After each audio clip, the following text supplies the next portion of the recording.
एक बार की बात है, एक कबाड़खाने में एक छोटा सा टिन का डिब्बा रहता था। टिन का डिब्बा बहुत ही खुशमिजाज था और उसे नाचना बहुत पसंद था। वह हर दिन कबाड़खाने में घूमता था और अपने आसपास के कबाड़ से ताल मिलाकर नाचता था। एक दिन टिन का डिब्बा कबाड़खाने में घूम रहा था कि उसे एक बड़ा सा संगीत का बक्सा दिखाई दिया। संगीत का बक्सा बहुत पुराना था, लेकिन उसमें से बहुत ही सुरीली धुन निकल रही थी। टिन का डिब्बा संगीत की धुन से बहुत प्रभावित हुआ और वह खूब जोश से नाचने लगा। टिन का डिब्बा इतनी अच्छी तरह से नाचता था कि कबाड़खाने के सभी कबाड़ उसके साथ नाचने लगे। कबाड़खाने में एक बार फिर से खुशी और उत्साह का माहौल बन गया। टिन का डिब्बा बहुत खुश था कि उसने सभी को खुश कर दिया और उसने फैसला किया कि वह आगे भी हर दिन नाचना जारी रखेगा।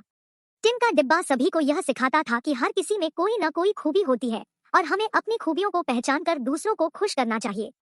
एक शहर में एक पागलकार, एक चंचल चिड़िया और एक प्यारी बिल्ली रहती थी। पागलकार को हर दिन नई नई जगहों पर घूमना और रोमांच का अनुभव करना बहुत पसंद था।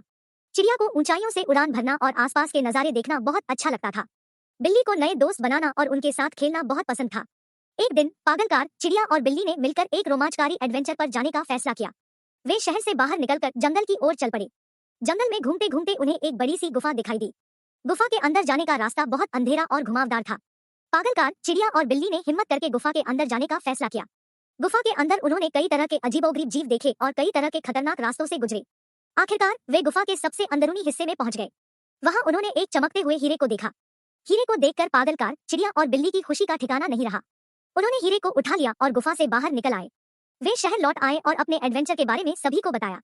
सभी लोग उनके एडवेंचर को सुनकर बहुत खुश हुए और उन्होंने कहा कि वे बहुत बहादुर हैं। पागलकार, चिड़िया और बिल्ली को अपने एडवेंचर पर बहुत गर्व था और उन्होंने फैसला किया कि वे आगे भी नए नए एडवेंचर पर जाकर मस्ती करेंगे। एक बार की बात है, एक बड़े से शहर में एक छोटी सी बिल्ली रहती थी। बिल्ली का नाम मिनी था। मिनी एक बहुत ही मेहनती और समझदार बिल्ली थी। वह हर दिन दूध, रोटी और अन्य खाने पीने की चीजें लोगों के घरों तक पहुंचाती थी। लोग मिनी को डिलीवरी किटी के नाम से जानते थे। मिनी को लोगों की मदद करना बहुत अच्छा लगता था और वह अपने काम को बहुत अच्छी तरह से करती थी। एक दिन मिनी को एक बड़ा सा ऑर्डर मिला।